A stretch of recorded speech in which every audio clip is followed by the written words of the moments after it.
మన్యం జిల్లా పాలకొండలోని గాయత్రి ఆలయం సమీపంలో కత్తులతో యువకులపై దాడి జరిగింది. 2 గ్రూపుల మధ్య ఘర్షణ తలెత్తింది. వారిని వారించే ప్రయత్నం చేసిన కోటిపల్లి గ్రామానికి చెందిన గొర్రెల ప్రదీప్ తన స్నేహితుడు గణపతిపై టీడీపీ నేత మేనల్లుడు కత్తితో దాడి చేశారు. ప్రదీప్పై పొడవాటి కత్తితో దాడికి దిగారు. అడ్డుకోపైన స్నేహితుడి గణపతి ఎడమ చేతి మణికట్టును కూడా కట్ చేశారు. దీంతో పాలకొండ పట్టణం ఒక్కసారిగా ఉలిక్కిపడింది. ఇది 2 గ్రూపుల మధ్య జరిగిన ఘర్షణకు తమకు సంబంధం లేదని దాడికి గురైన యువకులు చెబుతున్నారు. దాడికి గురైన వారిని స్థానికులు ఆసుపత్రికి తరలించారు. ఘటనపై పోలీసులు కేసు నమోదు చేసుకుని దర్యాప్తు చేస్తున్నట్లుగా తెలుస్తోంది.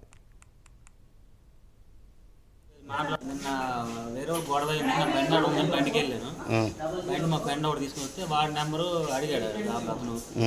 అయితే నా నెంబర్ వేరే వాళ్ళు ఇచ్చారు. ఆ నెంబర్ చేసి నాకు వార్నింగ్ ఇచ్చాను. నాకెందుకు వార్నింగ్ వేసుకుని నాకు సంబంధం లేదు దీనికి. నాకు కూడా నేను ఒప్పుకొని మాట్లాడాను. మాట్లాడుతుందా అన్నాడు. మామూలు వచ్చాడు, సడన్గా వచ్చాడు. ఎవరు చెప్పారు తెలియదు అడిగి వచ్చి పోలీసు వెళ్ళిపోయాడు.